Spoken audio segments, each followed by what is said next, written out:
नमस्कार दोस्तों, स्वागत है आपका अपने यूट्यूब चैनल में। हमारा टॉपिक होने वाला है सर्वनाम से। सर्वनाम से जितने भी क्वेश्चन बने हैं अभी प्रीवियस ईयर में सबको उठाया गया है। सारे जितने भी हमारे क्वेश्चन है सब लेटेस्ट क्वेश्चन है जो अभी आए हैं और सब एडवांस लेवल के क्वेश्चन है। इससे पहले हम वर्णमाला और हिंदी का टेस्ट करा चुके हैं टॉपिक वाइज अपना। ठीक है, ये हमारा सर्वनाम का टेस्ट है। ये हमारी पूरी टेस्ट सीरीज होगी जो टॉपिक वाइज चलेगी। सर्वनाम के बाद क्रिया, अव्यय, अलंकार, संधि, समास सबका टेस्ट कराया जाएगा टॉपिक वाइज। यदि आप अभी नहीं जुड़े, आप जुड़ जाओ। अपने नंबर काउंट करना है, इसमें कितने नंबर बनते हैं, किस आधार से अपने समास चल रहे हैं या किस आधार से अपने अलंकार चल रहे हैं, सबको चेक करते हुए चलो। ठीक है, तो शुरू करते हैं अपने पहले क्वेश्चन के साथ। जो हमारा पहला क्वेश्चन दिया गया है, सर्वनाम की संख्या कितनी होती है। पहला क्वेश्चन है, सर्वनाम की संख्या पूछ ली गई है। सर्वनाम की कितनी संख्या होती है। अगर क्वेश्चन पूछा जाए सर्वनाम की संख्या कितनी होती है और दूसरा पूछा जाए सर्वनाम में भेद कितने होते हैं। ठीक है, अगर पूछा है भेद कितने होते हैं तो भेद होते हैं 6। कितने भेद होते हैं? 6 भेद होते हैं। ठीक है, कौन कौन से होते हैं तो पहले याद रखना, पुरुषवाचक, दूसरा होता है निजवाचक, तीसरा होता है प्रश्नवाचक, चौथा होता है आपका निश्चयवाचक, पांचवा होता है अनिश्चयवाचक और सबसे लास्ट होता है आपका संबंधवाचक। तो कितने भेद होते हैं? अगर सर्वनाम के भेद पूछे जाए तो बताना भेद होते हैं 6। कौन सा? पुरुष, निज, प्रश्न, निश्चय, अनिश्चय और संबंधवाचक। उसके बाद जो आपको याद रखना है अलग से कि क्वेश्चन ये भी पूछा जाता है पुरुषवाचक विशेषण के कितने भेद होते हैं। अगर पूछा है पुरुषवाचक विशेषण के कितने भेद होते हैं तो बताना पुरुषवाचक विशेषण के 3 भेद होते हैं। पहला होता है उत्तम पुरुषवाचक, दूसरा होता है मध्य पुरुषवाचक और तीसरा होता है अन्य पुरुषवाचक। पूछा जाए पुरुषवाचक के कितने भेद होते हैं तो बताना 3 होते हैं। ठीक है, पूछा जाए सर्वनाम के भेद तो 6 होते हैं। जो उत्तम पुरुषवाचक होता है इसमें सिर्फ अपनी बात की जाती है, अर्थात जो स्वयं बोलने वाला होता है या जो अपने बारे में बात करता है। जैसे मैं यह कार्य कर लूंगा तो ये उत्तम पुरुषवाचक है, हम यह कार्य कर लेंगे ये भी उत्तम पुरुषवाचक है। मध्य पुरुषवाचक में वो कार्य करते हैं जो बात सुनने का कार्य करते हैं। जैसे आप बैठकर पढ़ाई करो, ये क्या है? मध्य पुरुषवाचक। यह हो जाएगा आपका तुम यह कार्य कर लो तो मध्य पुरुषवाचक। ठीक है, उत्तम में क्या होते हैं? मैं और हम। अन्य में क्या होते हैं? अन्य में वो आते हैं न तो बात कहते हैं और ना बात सुनते हैं, केवल उनकी बात होती है। जैसे वह या वे पढ़ाई नहीं करते तो किसी तीसरे की बात हो रही है, तो तीसरे की बात हो तो किस में आता? अन्य पुरुषवाचक में आते हैं। तो ये याद रखना, आगे क्वेश्चन मिलेंगे इससे। तो पुरुषवाचक के कितने भेद होते हैं? 3 भेद होते हैं। ठीक है, और क्वेश्चन पूरा पूछा जाए सर्वनाम के भेद तो बताना 6 होते हैं। क्वेश्चन था सर्वनाम की संख्या कितनी होती है तो सर्वनाम की संख्या होती है 11। कितनी होती है? 11 होती है। इस तरह से क्वेश्चन है, आपको याद रखना है। अगला क्वेश्चन पूछा गया है, देखो यहीं पे क्वेश्चन दिया गया है दूसरा, वह किस प्रकार का सर्वनाम है। अब देखो वह, और ये जो क्वेश्चन पूछा गया है पुरुषवाचक जो हमारा सर्वनाम है इसके भेद से पूछा गया है। वह, तो ये जो वह किस प्रकार का सर्वनाम होगा तो ये अन्य पुरुषवाचक सर्वनाम होगा। अगर वह की जगह आप होता तो हो जाता आपका मध्य पुरुषवाचक और मैं होता तो उत्तम पुरुषवाचक। यहां से क्वेश्चन बनते हैं, बिल्कुल आसानी से समझाएगा। आप समझना, पूरे क्वेश्चन को करते हुए चलना। बहुत सारे क्वेश्चन आपको नए मिलेंगे जो एडवांस लेवल के हैं। ठीक है, तो याद रखना दोनों का। पहले का आंसर क्या होगा? 11 और दूसरे क्या हो जाएगा? वह किस में आता? अन्य पुरुषवाचक सर्वनाम में आता है। उसके बाद देखते हैं नेक्स्ट अगला क्वेश्चन नंबर 3 दिया गया हमें। 3 में क्या पूछा गया है? संबंधवाचक सर्वनाम का चयन करें। 4 ऑप्शन दिए गए और उसमें पूछा है आपको बताना है कौन सा संबंधवाचक सर्वनाम है। किसको सोहन ने बुलाया, उसके बाद जो आया है सो जाएगा, यह पुस्तक बिकाऊ है, इस पुस्तक से प्रश्न ज्यादा आए थे। तो संबंधवाचक जो हमारा सर्वनाम होता है, बिल्कुल बेसिक आसानी से आपको याद रखना कि जब कभी भी संबंध दर्शाने वाले शब्द आपको मिल जाए, जैसे जहां कहीं भी मिल जाए जब तब, जब तब, जैसे जब मुझे अच्छी पुस्तक मिलेगी तब मैं पढ़ना शुरू करूंगा, तो जब तब आ गए संबंधवाचक। उसके बाद जिसका उसका, अगर ये मिल जाए, क्योंकि ये शब्द ऐसे हैं जो संबंध दर्शाते हैं। जिसका आप इंतजार कर रहे हैं, मैं भी उसका ही इंतजार कर रहा हूं, तो जिसका उसका आ गए। उसके बाद आ जाएगा जितना और उतना, तो ये क्या दर्शा रहे हैं? संबंध दर्शा रहे हैं। ठीक है, जितना अच्छे से कार्य करोगे उतना ही तरक्की होगी, तो जितना उतना आ जाएंगे। ठीक है, उसके बाद जैसा वैसा, जैसा और वैसा। ठीक है, जैसा कार्य आप करोगे मैं भी वैसा ही करूंगा। तो ये जो शब्द है देखो, यहां जैसा आया था, जो और सो, जो आया है सो जाएगा, जब तब, जिसका उसका, जितना उतना, जैसा वैसा। ठीक है, ये सब क्या है? हमारे संबंधवाचक है। ये कहीं भी आपको मिल जाए, आप आंख बंद करके संबंधवाचक सर्वनाम लगा देना। क्वेश्चन संबंधवाचक सर्वनाम से पूछे जाते हैं। उसके बाद देखते हैं next question number 4। Question number 4 पूछा गया है, सर्वनाम में कारक के कितने भेद होते हैं? सर्वनाम में कारक के कितने भेद होते हैं? तो सर्वनाम में कारक के कितने भेद होते हैं? सर्वनाम के अंदर 7 कारकों का प्रयोग किया जाता है। कितने का? 7। तो आंसर तो हमारा बी हो जाएगा। बात कर लेते हैं कारक के बारे में। कारक के कितने भेद होते हैं? हमें पता है कारक के 8 भेद होते हैं, लेकिन सर्वनाम में कितने प्रयोग में लाए जाते हैं? 7। कौन सा नहीं लाया जाता? तो आपको याद रखना है, संबोधन कारक का प्रयोग सर्वनाम के अंतर्गत नहीं किया जाता है। ठीक है, याद रखना। इस तरह के क्वेश्चन है। अगला क्वेश्चन देखते हैं जो हमारा दिया गया है, क्वेश्चन नंबर 5। अच्छा क्वेश्चन है, लेटेस्ट क्वेश्चन है, आपको बताना है। क्वेश्चन नंबर 5, सर्वनाम के बारे में गलत का चयन करें। सर्वनाम के बारे में क्या गलत दिया गया है? पहला दिया गया है, सर्वनाम का रूपांतरण अर्थात जो रूप बदलते हैं वचन और कारक से होता है। क्या ये सही होगा? आप बताओ। अगला देखो, सर्वनाम के बारे में क्या दिया गया है, सर्वनाम का रूपांतरण लिंग के आधार पर किया जाता है। क्या ये सही है? अगला दिया गया है, हिंदी भाषा में कुल 11 सर्वनाम है। ये तो हम अभी पढ़ पाए थे, तो ये तो सही होगा। जो सो जैसे शब्द संबंधवाचक सर्वनाम में आते हैं, ये भी सही है, क्योंकि अभी पढ़ा जो, जैसे, जितना, उतना, जब, तब। ठीक है, सब होंगे, तो लास्ट के 2 तो सही बैठेंगे। अब आपको बताना है ए और बी में से कौन सा हमारा गलत है। तो सर्वनाम का रूपांतरण वचन और कारक के आधार पर किया जाता है, ये बिल्कुल सही है। तो कौन सा हमारा गलत हो जाएगा? ऑप्शन नंबर जो हमारा दिया गया है बी, ये हमारा गलत हो जाएगा। सर्वनाम का रूपांतरण लिंग के आधार पर भी किया जाता है, कहना नहीं किया जाता है। सर्वनाम को लिंग के आधार पर नहीं बदला जा सकता, तो फिर किस आधार से बदला जाएगा? तो कहना वचन और कारक के आधार पर बदला जाएगा, याद रखना। ठीक है, लिंग के आधार पर सर्वनाम का रूपांतरण नहीं किया जा सकता। उसके बाद देखते हैं नेक्स्ट अगला क्वेश्चन जो हमारा दिया गया है, क्वेश्चन नंबर 6। सब अच्छे क्वेश्चन है, ऐसा बिल्कुल बच्चों वाले क्वेश्चन नहीं होंगे, सब वो क्वेश्चन है जो हमारे एग्जाम में आने की उम्मीद रहती है। देखो क्या दिया गया है, संज्ञा के मेल से बनने वाले सर्वनाम क्या कहलाते हैं? जो संज्ञा के मेल से बनते हैं उन सर्वनामों को हम क्या कहते हैं? तो याद रखना, जो संज्ञा के मेल से बनते हैं उन सर्वनामों को कहते हैं हम संयुक्त सर्वनाम। क्या कहते हैं? संयुक्त सर्वनाम। किसके मेल से बनते हैं ये भी याद रखना। ठीक है, संज्ञा के मेल से बनते हैं। क्वेश्चन ऐसा भी पूछा जाता है कि संयुक्त सर्वनाम का निर्माण कैसा होता है? तो कहना संज्ञा के मेल से बनते हैं, अर्थात संज्ञा से होता है। तो इस तरह से भी क्वेश्चन पूछा जाता है, आपको याद रखना। अब इससे अलग जो आपको याद रखना, संयुक्त सर्वनाम हम सर्वनाम के भेद के अंतर्गत नहीं पढ़ते।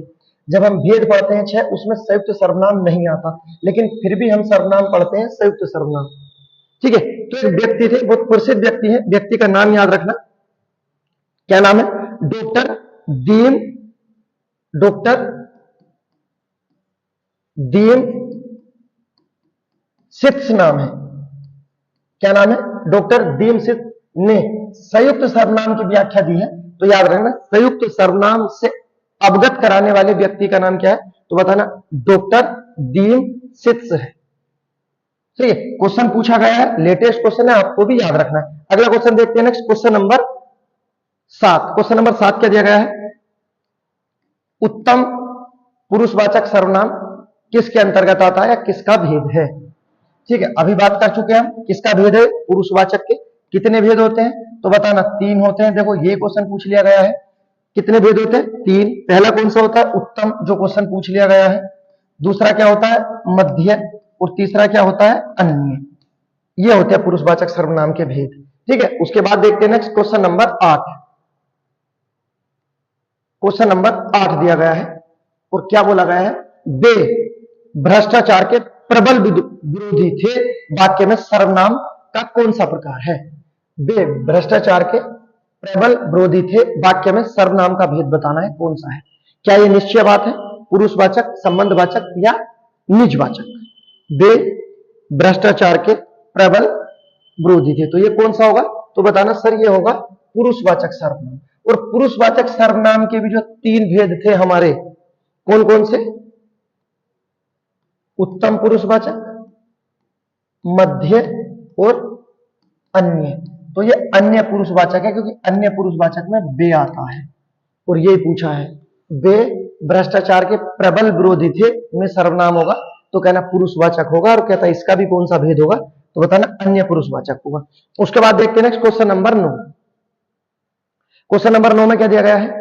निम्नलिखित प्रश्न में 4 विकल्प दिए गए हैं, विकल्प तो 4 ही होते हैं। उस विकल्प का चयन करें जो सर्वनाम के भेद का सही विकल्प है। देखते हैं क्या है पूरा क्वेश्चन। तो यह है, जिसको हमने बुलाया था वह आ गया। बताओ क्या है? बात कर चुके हैं हम इसके बारे में। जिसको, उसको, जिसका, उसका, जितना, उतना, जब, तब, जैसा, वैसा, सब किस में आता है? संबंधवाचक में आता है। ऑप्शन नंबर सी हमारा आंसर हो जाएगा। ठीक है, उसके बाद देखते हैं क्वेश्चन नंबर 10। क्वेश्चन नंबर 10 दिया गया है, सब कोई, यह होता हम लिख देते हर कोई, कुछ भी हो सकता था, हर कोई, सब कोई, ऐसा भी हो सकता है। याद रखना, सब कुछ, तीनों शब्द लिख लेना, आप समझ लेना। सब कुछ, ठीक है, सब कोई, हर कोई, सर्वनाम किस प्रकार का उदाहरण है? तो ये क्या है हमारा? संयुक्त सर्वनाम का उदाहरण है। ठीक है, किसका उदाहरण है? संयुक्त सर्वनाम। और संयुक्त सर्वनाम की उत्पत्ति करने वाले व्यक्ति का नाम डॉक्टर दीमशिस्त है। क्या नाम है? डॉक्टर दीमशिस्त है। ठीक है, याद रखना। उसके बाद देखते हैं नेक्स्ट क्वेश्चन नंबर 11। आप भला तो जग भला में जो रेखांकित शब्द है, मतलब आप, इसके बारे में पूछा है। रेखांकित शब्द तो आप ही, शब्द में कौन सा सर्वनाम होगा? देखो पूरा वाक्य लिख दिया और लास्ट में पूछा है रेखांकित, तो आपको ये देखना रेखा किसके नीचे खींची हुई है, अर्थात रेखा किसके नीचे अंकित है। तो इसमें आपके बारे में बताना, बाकी इसके बारे में तो कुछ भी नहीं बताना। तो क्वेश्चन को समझो और उसके बाद सोल्व करो। क्या देगा? आप भला तो जग भला में रेखांकित शब्द में कौन सा सर्वनाम होगा? आप भला तो जग भला, कौन सा हो जाएगा ये हमारा? तो ये बिल्कुल निश्चित बात है, क्या हो जाएगा हमारा? निजवाचक सर्वनाम हो जाएगा। ठीक है, उसके बाद देखते हैं नेक्स्ट क्वेश्चन नंबर 12 जो लिखा है, जो सर्वनाम शब्द वक्ता मतलब बोलने वाला, श्रोता मतलब सुनने वाला, जो सर्वनाम शब्द वक्ता, श्रोता अथवा किसी अन्य व्यक्ति के लिए प्रयोग किया जाता है उसे क्या कहते हैं? परिभाषा बोल चुका हूं, आप बिल्कुल आसानी के साथ इसे कर सकते हो। जो सर्वनाम शब्द वक्ता मतलब बोलने वाला, श्रोता सुनने वाला अथवा किसी अन्य व्यक्ति के लिए प्रयोग किया जाता है, ठीक है, उसे क्या कहते हैं? तो उसे कहते हैं हम पुरुषवाचक सर्वनाम। ठीक है, क्योंकि पुरुषवाचक सर्वनाम के 3 भेद होते हैं। तीनों भेदों के बारे में हम बात कर चुके हैं। पहला कौन सा है? उत्तम, दूसरा मध्य और तीसरा अन्य। ठीक है, इसमें क्या है? वक्ता, क्योंकि बोलने वाला का उत्तम, जैसे मैं यह कार्य कर लूंगा। श्रोता सुनने वाला मतलब आप। ठीक है, उसके बाद किसी अन्य की बात मतलब कोई तीसरा होगा, जैसे तीसरे की बात होगी वे। तो ये क्वेश्चन पूछ लिया, वक्ता, श्रोता और किसी अन्य की बात होती है तो किसमें होती है? पुरुषवाचक सर्वनाम में होती है। उसके बाद देखते हैं नेक्स्ट अगला question, question number 13। Question number 13 दिया गया है और इसमें क्या पूछा गया है? संज्ञा का भेद नहीं है। अच्छा, संज्ञा का भेद नहीं है तो संज्ञा के कितने भेद होते हैं? संज्ञा के कितने भेद होते हैं? तो संज्ञा के 5 भेद होते हैं। व्यक्तिवाचक जो होता है, एक व्यक्तिवाचक, जातिवाचक, द्रव्यवाचक, समूहवाचक, भाववाचक। ये भेद होते हैं। जो इनमें नहीं होगा वो हमारा आंसर हो जाएगा। तो कौन सा हो जाएगा? संज्ञा का भेद नहीं है तो बताना निजवाचक नहीं है, तो फिर ये किसका भेद है? क्वेश्चन क्या है हमारा? सर्वनाम का भेद है। ठीक है, ऑप्शन नंबर ए हमारा आंसर हो जाएगा। उसके बाद देखते हैं नेक्स्ट, अगला जो दिया गया है, सर्वनाम का शाब्दिक अर्थ क्या होता है? सर्वनाम का शाब्दिक अर्थ क्या होता है? तो सर्वनाम का शाब्दिक अर्थ होता है सबका नाम। दुनिया में जितने भी नाम हैं, सोहन, मोहन, गौरव, सौरभ, जितने भी नाम है, जितनी भी संज्ञा है, सबके स्थान पर प्रयोग होता है सर्वनाम, उसे बोलते हैं सबका नाम। जैसे सोहन, मोहन कुछ भी बोल सकते हैं, गौरव, सौरभ, दीवार, छत, कुछ भी। ठीक है, तो याद रखना। उसके बाद देखते हैं next question number 15। Question number 15 दिया गया है, निम्न में क्या एक अप्राणीवाचक प्रश्नवाचक सर्वनाम है? मतलब अप्राणीवाचक भी हो और प्रश्नवाचक भी हो। ठीक है, तो प्रश्नवाचक में तो चारों ही दे रखे हैं, चारों ही प्रश्नवाचक है, आपको बताना अप्राणीवाचक क्या होगा। ठीक है, देखो क्वेश्चन का लेवल देखो किस तरह से क्वेश्चन पूछा है, तो क्या हो जाएगा, क्या क्या है हमारा? एक अप्राणीवाचक प्रश्नवाचक सर्वनाम है। उसके बाद देखते हैं next question number 16। Question number 16 में क्या दिया गया है? आप। अब देखो आपके नीचे अंडरलाइन है, बस आप की सब राह देख रहे हैं, रेखांकित शब्द मतलब आप में कौन सा सर्वनाम होगा? आपकी सब राह देख रहे हैं, इसमें कौन सा हमारा सर्वनाम होगा? क्या इसमें प्रश्नवाचक की कोई बात है? तो नहीं होगा। आपकी सब राह देख रहे हैं, कोई प्रश्नवाचक है तो कहना नहीं है।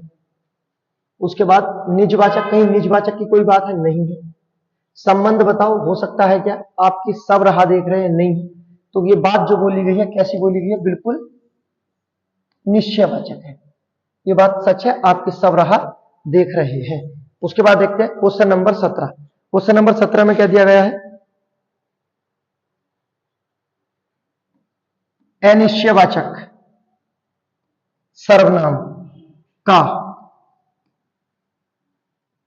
करण कारक, अनिश्चयवाचक सर्वनाम का करण कारक बहुवचन रूप क्या होगा?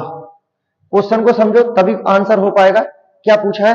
अनिश्चयवाचक सर्वनाम का करण कारक बहुवचन रूप क्या होगा?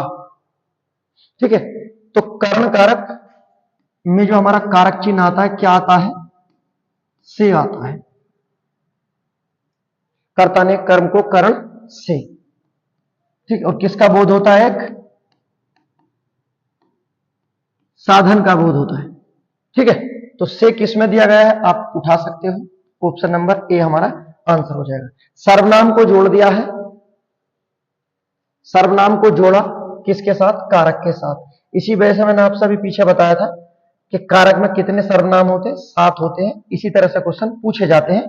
कल को आज तो करण पूछा है, संप्रदान, अपदान, कुछ भी पूछा जा सकता है, बस आपको तैयार रहना है। उसके बाद देखते हैं क्वेश्चन नंबर 18।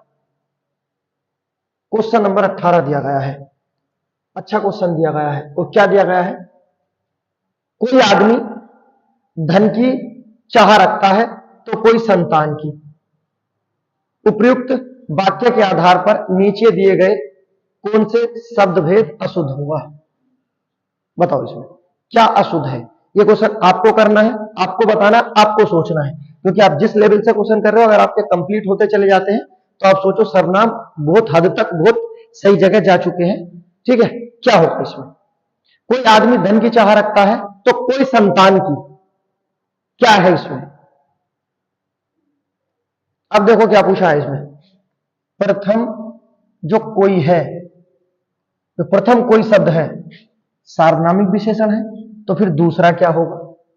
उसके बाद देखते हैं नेक्स्ट, दूसरी बार आया कोई शब्द सर्वनाम है, चाहे ये हो सकता है। तीसरा देखते हैं, दोनों बार आया, दोनों बार आया कोई शब्द सर्वनाम है, क्या ये हो सकता है? अगला क्या दिया गया? कोई शब्द का प्रयोग, कोई शब्द का प्रयोग सर्वनाम और विशेषण दोनों में है, तो विशेषण में तो नहीं होना, या हो जाएगा? हो जाएगा। अब आपको बताना है क्या आंसर है इसमें, कौन सा हमारा अशुद्ध होगा? कोई आदमी धन की चाह रखता है, कोई संतान की, उपयुक्त में से कौन सा शब्द भेद हमारा अशुद्ध है? ये आपको बताना है, क्या अशुद्ध दिया गया है। तो ये जो अशुद्ध है इसमें दिया गया है दोनों बार आया जो कोई है ये सर्वनाम है, ये इसमें अशुद्ध दिया गया है, बिल्कुल अशुद्धि के आधार पर दिया गया है, क्योंकि पहला वाला जो कोई है ये हमारा सार्वनामिक विशेषण है। तो ऑप्शन नंबर सी हमारा आंसर हो जाएगा। ठीक है, उसके बाद देखते हैं नेक्स्ट क्वेश्चन नंबर 19। इस तरह के क्वेश्चन, अब देखो क्वेश्चन नंबर 19 देखते हैं जो हमारा दिया गया है। क्वेश्चन नंबर 19 में क्या दिया गया है, सर्वनाम वाले वाक्यों में, जो सर्वनाम वाले वाक्य होते हैं, सर्वनाम वाले वाक्यों में लिंग का निर्धारण किस आधार पर किया जाता है। जो सर्वनाम, जैसे एक शब्द लिख देते हैं, वह घर जाता है, उसके बाद वह घर जाती है, बस यही क्वेश्चन था। ऊपर जो वाक्य में लिखा है, सर्वनाम वाले वाक्यों में लिंग का निर्धारण किस आधार पर होता है, तब देखो संज्ञा तो नहीं, तो किस आधार पर कर रहे हैं, जाति का जाति, अर्थात क्या बना, क्रिया बन गया। इस तरह से क्वेश्चन है, जितने प्रत्यय सेट करोगे उतना ही निखार आएगा, बिना प्रत्यय सेट के तो बिल्कुल अलग ही है, सब कुछ अलग है। अगला क्वेश्चन देखते हैं, क्वेश्चन नंबर 20 क्या दिया गया है, इसमें से मध्यम पुरुषवाचक सर्वनाम का उदाहरण कौन सा है। मध्यम मतलब आपकी बात हो रही है, ठीक है, जो मैं हूं ये तो उत्तम में आएगा, जो वह है ये अन्य में आएगा, तो मध्यम में कहेगा तू हो, या इसकी जगह आप भी हो सकता था, ये हमारा आंसर हो जाएगा। उसके बाद देखते हैं क्वेश्चन नंबर 20 जो हमारा दिया गया है, हो गया कंप्लीट। उसके बाद देखते हैं क्वेश्चन नंबर 21 जो दिया गया है, आपके घर में इतने मेहमान आए हैं, कुछ मेहमान हमारे यहां भेज दीजिए। इस वाक्य में अधोलिखित शब्द में सर्वनाम का प्रकार बताना है। ठीक है, क्वेश्चन को समझ लो क्या है, आपके घर में इतने मेहमान आए हैं, कुछ मेहमान हमारे यहां भेज दीजिए। इस वाक्य में अधोरेखित शब्द का सर्वनाम का प्रकार कौन सा होगा। ठीक है, जो अधोरेखित है वो इतने मेहमान में बताना है, क्या होगा। आपके घर में इतने मेहमान आए हैं, कुछ मेहमान हमारे यहां भेज दीजिए।